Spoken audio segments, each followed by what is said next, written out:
The silent killer of Mahmudullah Riyad 2017 সালের 9 June কার্ডিফের সবুজ গালিচাতে নিউজিল্যান্ডের 266 রানের লক্ষ্য তাড়া করতে নামে বাংলাদেশ স্কোরবোর্ডে 33 রান তুলতে সাপোর্টে টপ ও মিডল অর্ডার 4 উইকেটে চলে যাওয়ার পর তো রাগে ক্ষোভে অনেকেই বন্ধ করে দিয়েছিলেন টেলিভিশন। মাঠে লাল সবুজের জার্সি গায়ে মেখে আশাদের অনেকেও গ্যালারি ছাড়তে শুরু করেন। সবচেয়ে আশাবাদী মানুষটাও হয়তো ভাবেনি বাংলাদেশ জিততে পারে। এমন ধ্বংসস্তূপের মধ্যে দাঁড়িয়ে সাকিব আল হাসানকে সঙ্গে নিয়ে কি দুর্দান্তই ব্যাটিং না সেদিন করেছিলেন মাহমুদুল্লাহ রিয়াদ। বাংলাদেশে অনবদ্য জয় এনে দেওয়ার পথে দুজনের সেই 224 রানের জুটিত টিকেটিতে সে অমর হয়ে আছে। মূলত 2007 সালে একজন মিডল অর্ডার ব্যাটারের ভূমিকায় দেশের টিকেটে যাত্রা শুরু হয় মাহমুদুল্লাহ রিয়াদের। সাথে হাত ঘুরিয়ে ভালো স্পিন বল যেন মেঘ না চাইতে জল। সেই থেকে আজ অব্দি দেশের টিকেটের জন্য তিনি কত তৈরি করেছেন হাজার বছর বলতে পারার মতো কোচের টিকেটই ও সুপস্থিতি। কেরিয়ার পুরোটাই যে তার ব্যাট কথা বলেছে দেশের হয়ে তা কিন্তু নয়। তবে দলের গুর বিপদে বারংবার তাতা হয়ে এসেছেন তিনি। দুঃসময়ে ত্রাতা হয়ে নীরবে প্রতিপক্ষকে সর্বনাশ করার অভ্যাস কারণে দেশের মানুষ এই টাইগার ব্যাটের নাম দিয়েছেন সাইলেন্ট কিলার।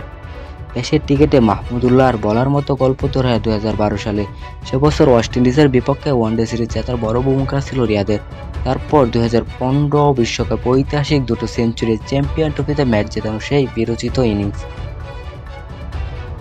নিদাহাস ট্রফির গুরুত্বপূর্ণ ম্যাচে শ্রীলঙ্কার বিপক্ষে বাংলাদেশ গেঁথানো সেই ছক্কা কোনোটাই বাংলার মানুষ ভুলে যায়নি, ভুলে যেতে পারে না।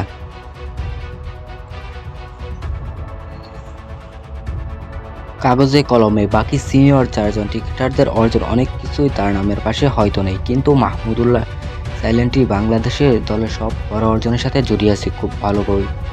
শুধু বিশ্ব আসরের দিকে তাকালেই দেখা যাবে মাহমুদুল্লাহ অংশ নেওয়া 4টি বিশ্ব আসরেই কোনো না কোনোভাবে দলের তাত্রা হয়ে আবির্ভূত হয়েছিলেন এই সাইলেন্ট কিলার। 2011 সালের দিকে তাকাই নিজের অভিষেক বিশ্বকাপ গ্রুপ পর্বের ম্যাচে ইংল্যান্ডের বিপক্ষে ভরাডুবিতে পড়ে বাংলাদেশ।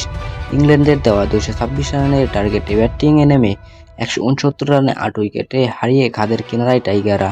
সেই কিনার থেকে সেদিন তুলে এনে বড় হারের সংখ্যা থাকা টাইগার রক্ষা করেছিল মাহমুদুল্লাহ রিয়াদ। দেশে না 10-এ নামা শফিকুল ইসলামের সঙ্গে 58 রানের অবিচ্ছেদ্য জুটিতে বাংলাদেশকে 2 উইকেটে জয় উপহার দিয়েছেন এই সাইলেন্ট কিলার। ম্যাচটিতে করা রিয়াদের 21 রানের অপরাজিত ইনিংস ছিল সেই বিশ্বকাপের সেরা পারফরম্যান্স।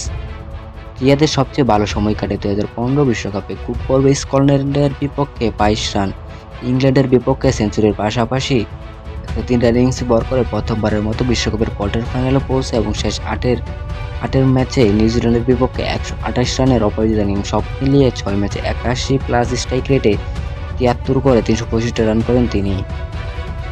এর যেন স্বপ্নের বিশ্বকাপ। 2019 বিশ্বকাপে খুব একটা সুবিধা করতে না পারলেও 30+ করে রান করেছিলেন 219। তবে 2023 ভারতে আরেকবার প্রমাণ করলেন উস্তাদের মাস শেষাতে। বিশ্বকাপে আগে তাকে দলে নেওয়া হয়েছিল অনেক নাটক, সব নাটকের অবসান ঘটিয়ে শেষমেশ জায়গা হয় বিশ্বকাপ দলে। জায়গা হলেও প্রথম 2 ম্যাচে নামা হয়নি মাঠে। বাংলাদেশ দ্বিতীয় ম্যাচে নিউজিল্যান্ডের বিপক্ষে সুযোগ পান রিয়াদ। নেমে প্রথম ম্যাচেই 41 রানের অপরাজিত ইনিংস খেলায় জবাব দেন ব্যাটাতে। তারপর ভারতের বিপক্ষে করেন 46 রান, দক্ষিণ আফ্রিকার বিপক্ষে 111 রান যা ওয়ানডে বিশ্বকাপে মাহমুদুল্লাহর 3য় সেঞ্চুরি। এরপর নেদারল্যান্ডের বিপক্ষে 20 রান করা রিয়াদের পাকিস্তানের বিপক্ষে আকান 56।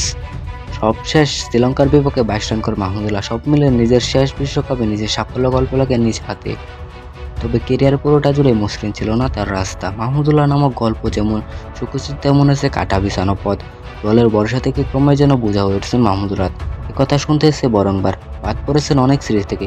কোনো ইঞ্জুরি না থাকলে মাহমুদুল্লাহ রিয়াদকে বিশ্রাম রাখতেই যেন স্বাচ্ছ্যবোধ করত বাংলাদেশ টিম ম্যানেজমেন্ট। এমনকি এই বিশ্রামের দোহাই দিয়ে সরে দেওয়া হয়েছিল স্বয়ং টি-20 বিশ্বকাপের দায়িত্ব থেকে, যেখানে জয়ের হিসেবে মাহমুদুল্লাহ টিম বাংলাদেশের সবচেয়ে সফল অধিনায়ক ছিলেন। সর্বশেষ বিশ্বকাপ তো দলে না থাকা নিয়ে হয়েছিল বিশাল রঙ্গ তামাশা। আর এত সব কিছুতে ভেঙে না গিয়ে পরে ভীষণ সাইলেন্ট ছিলেন তিনি। ক্রিকেটের 22 গজ যেমন সাইলেন্ট থেকে নিজের কাজটা করে গেছেন দেশের ঠিকঠাকভাবে, ঠিক কেড়ে উত্থান পতনে সাইলেন্ট সামলে গেছেন সব।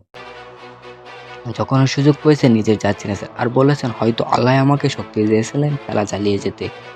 বিশ্বকাপের পর ভক্তরা এক প্রকার নিশ্চিত ছিল মাহমুদুল্লাহ হয়তো গুড বাই জানিয়ে দেবে টিকিট, কিন্তু এই যে কোনো তার জায়গায় ভাবা আছে না কোনো বিকল্প। টনসুখানে এক্সপেরিমেন্ট চালিয়ে আসেনি কোনো রেজাল্ট। তাই তো বুড়ো বয়সে এখন মাহমুদুল্লাহ বিপক্ষ কেবল মাহমুদুল্লাহ নিজেই। 24 শেষে তাই সব সিরিজেই তার বিকল্প ভাবতে চাইছে না ক্রিকেট বোর্ড। তাই সব ঠিক থাকলে এবছর টি-20 বিশ্বকাপে দেখা যাবে রিয়াদকে। সেখানে তো সাইলেন্ট তার ভূমিকায় দেশের জন্য আরেকবার ব্যাট চলবে এই সাইলেন্ট কিলার। সাইলেন্ট কিলার কি পারবে 2024 টি-20 বিশ্বকাপে নিজের নামটা রাঙিয়ে রাখতে? যেমন কমেন্ট বক্সে।